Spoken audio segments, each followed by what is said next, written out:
Very well said, I must say. So 6 or 7 years ago, a friend of mine tried very hard to get me to do something I never thought I would do before. Something life-changing.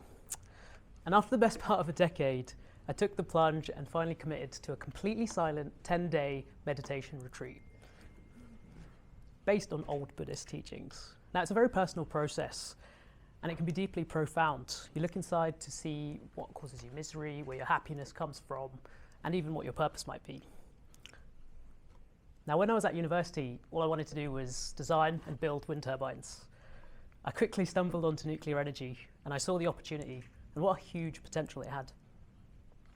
In the following years, I've thoroughly enjoyed and got a lot of happiness actually from working in the industry, in the nuclear industry, from decommissioning to new build, from fuel manufacture to research and academia. Yes, it's challenging work, but challenging work worth doing.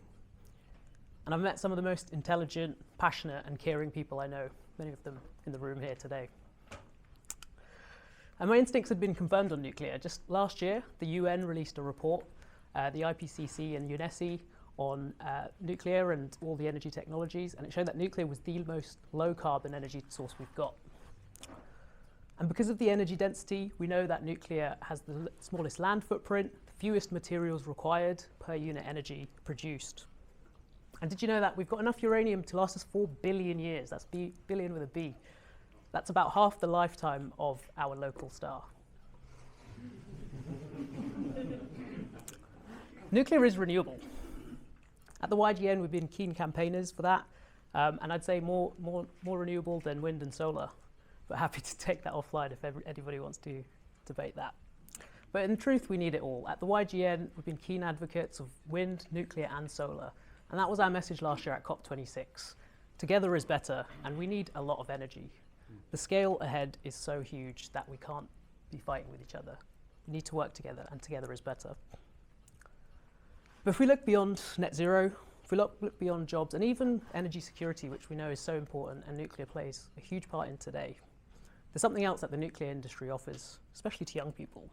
It offers real purpose, not just for those working in the industry and benefiting from the energy, but everybody outside as well who, do benefit from the energy, clean air, medical isotopes, and indirect jobs.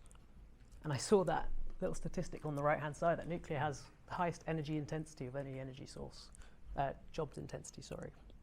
But there's a couple of things we need to achieve before we really tap into that huge potential of nuclear.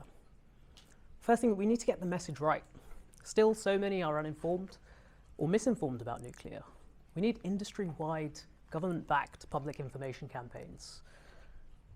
Attracting people to the industry as well, that will play a huge part in that. We need more than words. 24 gigawatts is great. 50, 75, 100 gigawatts would be even better. We need to deeply decarbonize, and only that will really get us there. But also prosperity. Clean energy abundance is something we don't really think about, and that will bring along a huge amount of abundance and prosperity for people. We need a full life cycle approach to nuclear. We need to consider the legacy sites we've got, and what the words like waste, decommissioning, cleanup, they don't really do us any favors. Decommissioning is development, as my good friend Professor John Fife once said. We need to look at the whole life cycle. The communities, they get a lot of benefits from these nuclear sites, and it's something to be proud of. And we need to make sure that other communities want to be part of that too. So don't forget that the nuclear industry has had dribs and drabs of support over the last few decades. It's unfortunately led to 1 step forward, 2 steps back, and a feeling of once burnt, twice shy. So it's time to make big and real commitments to catalyze and galvanize the industry. The next generation, young people and everybody, really, is looking for meaning, purpose, and happiness.